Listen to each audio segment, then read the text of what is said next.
ये कौन सा आसन है, ये पूछा गया था। द करेक्ट आंसर इज भुजंग आसन। और जो विजुअली इम्पेयर्ड कैंडिडेट्स के लिए भी जो क्वेश्चन था कि dash pose is like cobra, कौन सा है कोबरा के जैसा pose, that is also a bhujangasana. उसके बाद सेकंड क्वेश्चन जो आपका है उसमें है कि traits like sadness, mood swing और मनोदशा का बदलना जैसे लक्षण किससे संबंधित है। द आंसर इज मनोविषुप्तता, D neuroticism. Next is which of the following not the factor affecting projectile trajectory, कौन सा प्रक्षेप्य पथ को प्रभावित करने वाला कारक नहीं है, that is buoyant force, C. Next is कौन सा लोच निर्धारित करने वाला कारक नहीं है, means not determine the flexibility. आपके में आंसर है फेफड़ों की क्षमता, efficiency of lung, C. Next question आया है आपका फार्टलेग ट्रेनिंग का प्रयोग डैश को विकसित करने के लिए किया जाता है। Fartlek training is use to develop what, endurance. Judo और कुश्ती जैसे खेलों में किस प्रकार की समन्वय योग्यता की आवश्यकता होती है। Which type of coordination ability is required in the game like judo and wrestling. The correct answer is B, coupling ability.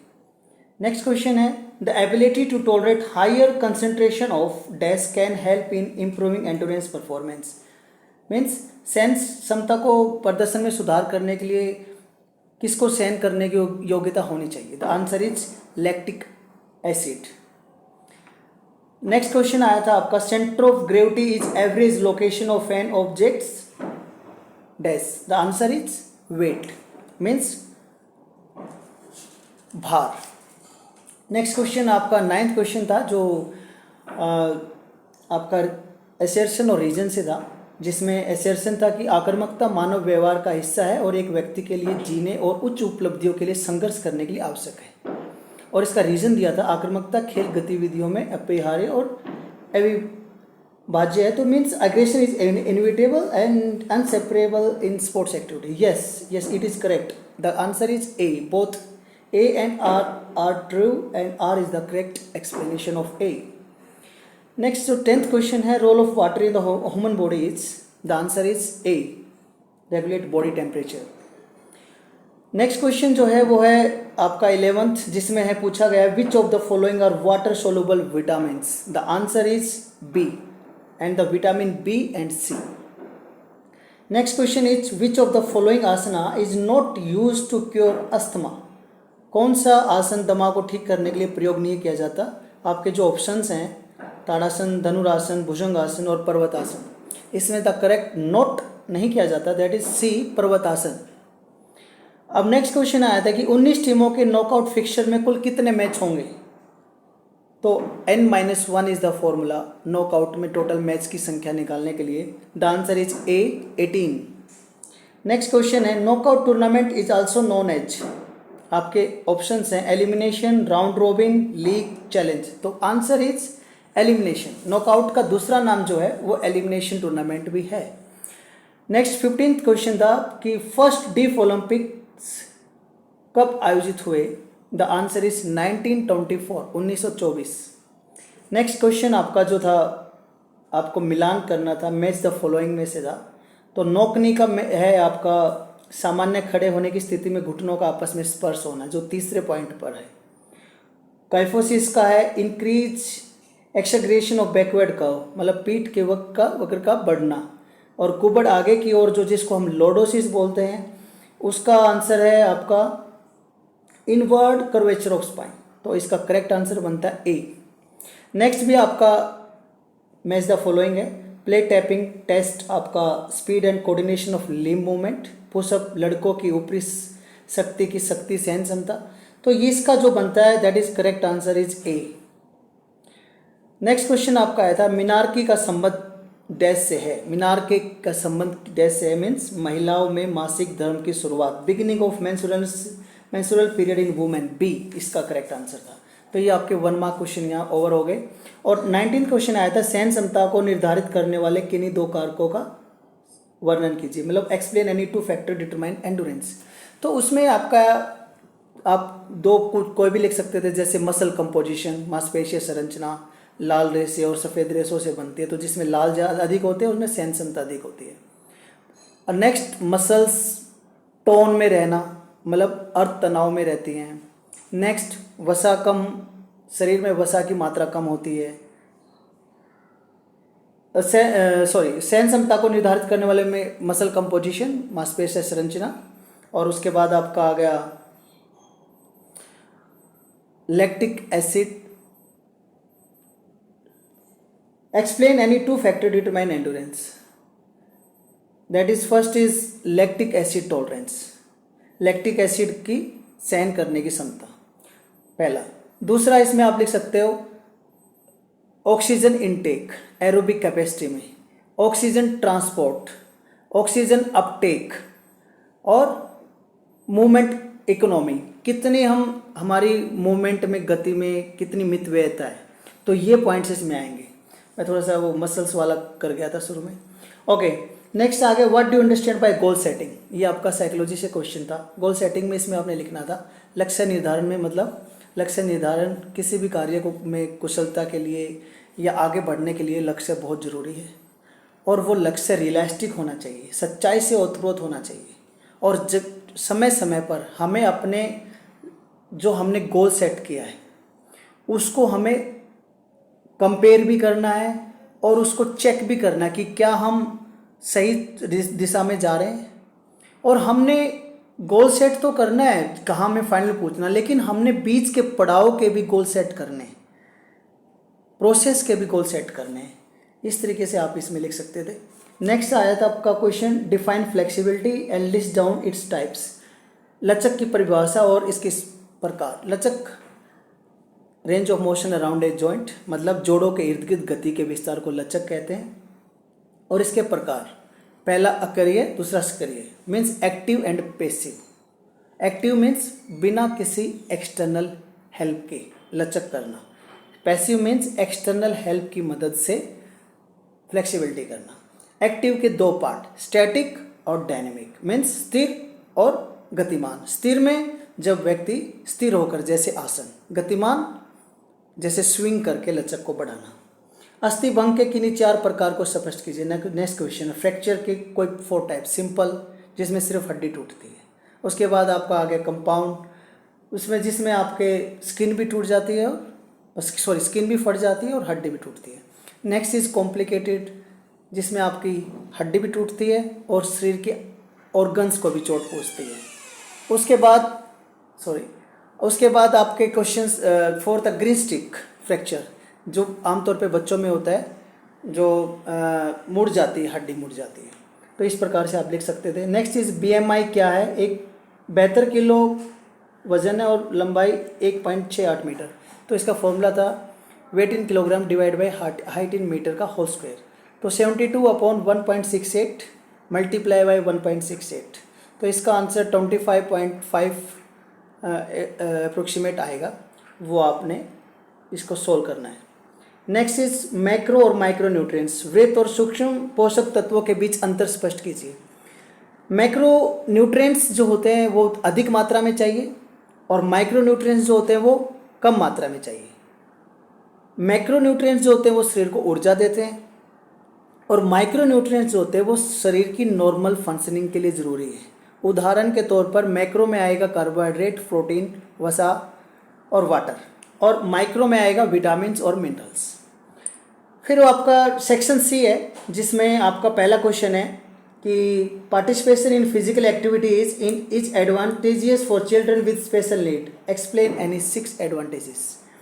तो इसमें आपको, ये तो बहुत ही अच्छा आसान क्वेश्चन था। कुछ भी आप जैसे फिजिकली स्ट्रॉन्ग करता है, मेंटली डेवलप करता है, सामाजिक तौर पर मजबूत बनाता है, कॉन्फिडेंस बढ़ाता है, सेल्फ एस्टीम बढ़ाता है, स्ट्रेस रिलीव करता है, इमोशनली भावनात्मक तौर पे मजबूत करता है। तो ये सारे पॉइंट्स इसमें आ जाने थे। विटामिन डी एवं विटामिन के कार्यों को लिखिए, उनके स्रोतों का उल्लेख कीजिए। इसमें विटामिन डी में के कार्य क्या है? सबसे पहले दांतों को मजबूत करना, हड्डियों को मजबूत करना, और इसके साथ साथ आपका आएगा कि विटामिन डी का क्या क्या रोल है। दांतों को मजबूत करते हैं, हड्डियों को मजबूत करते हैं, इसके साथ कैल्शियम और फास्फोरस को एब्जॉर्प्शन में मदद करता है, स्ट्रेस को दूर करने में मदद करता है। इसके स्रोत क्या हैं आपके? इसमें स्रोत जैसे आपका सनलाइट, सनलाइट के साथ साथ आपका ग्रीन वेजिटेबल्स, बटर, मिल्क, ये पॉइंट सब इसमें आ जाने थे। विटामिन के का क्या फंक्शन है? विटामिन के ब्लड क्लोटिंग, खून के थक्कों को जमाने में मदद करता है, मृत्यु होने से बचाता है। अगर खून निकल रहा है और ब्लड कोगुलेशन नहीं हुआ तो मृत्यु हो सकती है, तो मृत्यु से बचाता है। एनीमिया से बचाता है, गर्भवती महिलाओं में मददगार है। ये विटामिन के फंक्शंस में आना था। और इसके स्रोत क्या क्या थे आप लिख सकते थे? सेरेल्स, पालक, सोयाबीन, हरी सब्जियां, इस टाइप से आप इसके सोर्सेज लिख सकते थे। नेक्स्ट क्वेश्चन है आपका, किसी खेल कार्यक्रम के आयोजन में निर्देशन व नियंत्रण के कार्यों का संक्षिप्त में वर्णन कीजिए। इसमें अगर आप निर्देशन डायरेक्टिंग करेंगे तो directing is related to inspire, to guide, to direct, to motivate. ये सारे के सारे चीज़ों को आपने एक्सप्लेन करना था कि ये चीज़ें इंस्पायरिंग करना, गाइड करना, इंस्ट्रक्शंस देना, क्या सही है क्या गलत है, ये सब आपके आगे डायरेक्टिंग में।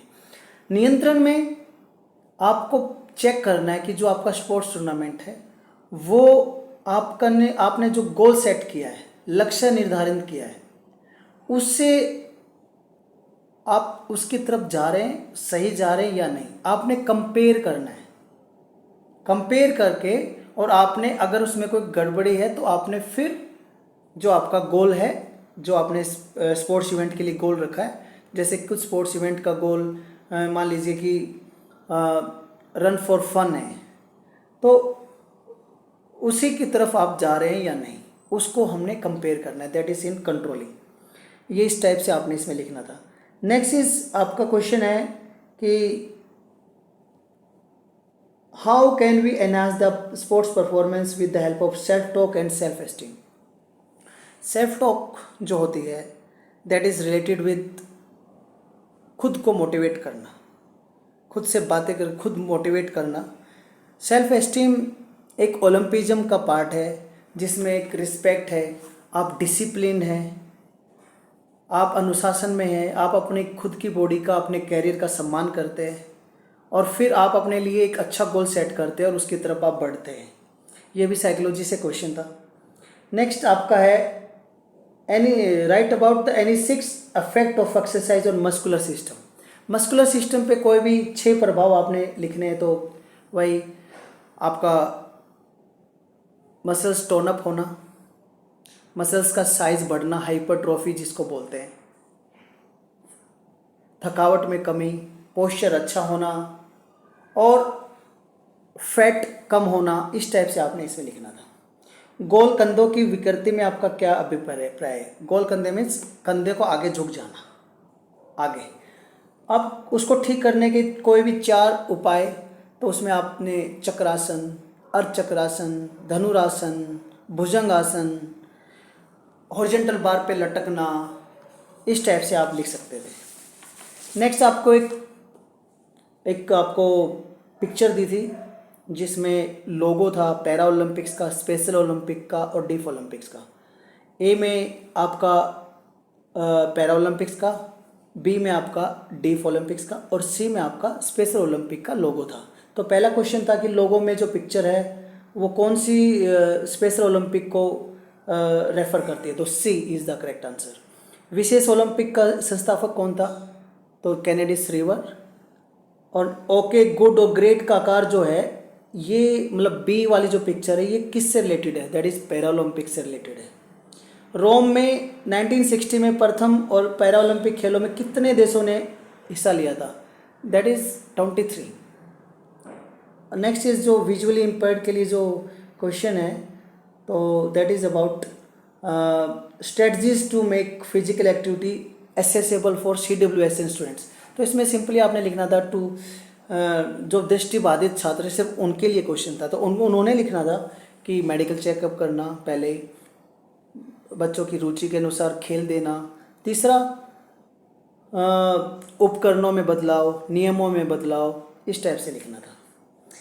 और सेक्शन ई में जो पहला क्वेश्चन है कि उच्च रक्तचाप की रोकथाम के लिए कोई 4 आसन की सूची बनाइए और उनकी विपरीत संकेत और प्रक्रिया को लिखना है। तो 4 आसन में आप ताड़ासन लिख सकते थे, मकरासन, वक्रासन, शवासन, ये आसन लिख सकते थे और उनकी एक ड्राइंग बनानी थी, उसमें एक जैसे पिक्चर होती है और क्या उनकी प्रक्रिया क्या थी। तो प्रक्रिया शुरू से लिखनी थी, जैसे शवासन की अगर आपने लिखनी है तो कैसे लेटना है, हाथ हाथ स्काई की तरफ होंगे, कैसे मतलब आपकी बॉडी का, तो वो आप कैसे उस फॉर्मेशन को बनाओगे। और विपरीत संकेत में उस हर आसन का आपने लिखना है कि जैसे गौमुख आसन में कि जिसके कंधों का ऑपरेशन हुआ है उनको ये नहीं करना है, ठीक है। तो इस टाइप से कि आप उसमें विपरीत संकेत लिख सकते थे। Next is Rikli and Jones fitness परीक्षण का क्या उद्देश्य है। तो इसका उद्देश्य सीनियर सिटीजन्स की फिटनेस को मेजर करना और कोई 2 परीक्षण जो explain the procedure of any 2 items. तो पहला तो arm curl test, chair stand test, arm curl test, 8 foot go and up and go और 600 यार्ड रेस, इसमें से कोई भी आप एक्सप्लेन कर सकते हैं। जैसे चेयर स्टैंड टेस्ट में आप लिख सकते थे कि 44 सेंटीमीटर की चेयर होनी चाहिए और 30 सेकंड्स के लिए हमने उनको स्टैंड और सिट कराना है चेयर पर। और जितने उन्होंने इसको करने का तरीका है क्या कि जैसे आपने प्रोसीजर लिख देना है, कौन कौन से उपकरण आपको चाहिए, इसका क्या उद्देश्य है। जैसे चेयर स्टैंड टेस्ट स्ट्रेंथ मापता है लोअर बॉडी की, उसके बाद आर्म कर्ल टेस्ट किसकी स्ट्रेंथ मापता है अपर बॉडी की, कितने पाउंड के वेट होना चाहिए, वुमेन के लिए 5 किलोग्राम, मेल के लिए 8 किलोग्राम। 30 सेकंड्स के लिए हम मापते हैं। नेक्स्ट आया था शक्ति को परिभाषित कीजिए। Define strength. Strength is the ability to overcome resistance. और शक्ति को हिंदी में बोले तो प्रतिरोध के विरुद्ध, मांसपेशियों का वह बल जो प्रतिरोध के विरुद्ध लगाया जाता है उसको जीतने के लिए। तो उसको विकसित करने की तो विधि 3 हैं आपके सिलेबस में, 3 ही हैं, आइसोमेट्रिक, आइसोटोनिक, आइसोकाइनेटिक। आइसो मतलब सेम, मैट्रिक मतलब लंबाई, जिसमें लंबाई सेम रहती है, जैसे पुश द बॉल। आइसोटोनिक जिसमें लंबाई बदलती और घटती है। आइसोकाइनेटिक जिसमें लंबाई घटती और बढ़ती है मांसपेशियों की, परंतु शुरू से आखिर तक एक ही गति रहती है। इस प्रकार से आपने डिफाइन करना था इन तीनों में से किसी 2 को, उसके डिफरेंट पॉइंट्स है, क्योंकि 4 मार्क्स का ये है दूसरे वाला पॉइंट। तो 2-2 अगर हम डिवाइड कर लें आइसोटोनिक और आइसोकाइनेटिक में, तो कम से कम भी 4 मेजर पॉइंट होंगे। हर विधि के 4 मेजर पॉइंट आपने लिखने थे। लास्ट क्वेश्चन है फ्रिक्शन क्या है और उसके लाभ और हानि। Friction is what? Opposite force is the friction, विपरीत बल। इसके लाभ क्या हैं? बगैर फ्रिक्शन के कोई भी खेल, हम खेलों को हम सोच भी नहीं सकते बगैर घर्षण के। तो खेलों को बढ़ाने में मददगार है। बॉल का बाउंस होना, बॉल का सही दिशा में जाना इत्यादि घर्षण पे डिपेंड करते हैं, फ्रिक्शन पे डिपेंड करते हैं। चोटों से बचाता है, अगर घर्षण नहीं होगा तो ज़्यादा स्लिपरी होगा या कम स्लिपरी होगा तो चोट लग जाएगी। हानियों में क्या है? अगर घर्षण अधिक होगा तो चोट लगने का डर होगा, प्रदर्शन कम होगा इत्यादि, ये हमने करना है। Okay, thank you very much. ये आपका पेपर था और होप आपका अच्छा गया होगा। Bye bye, take care.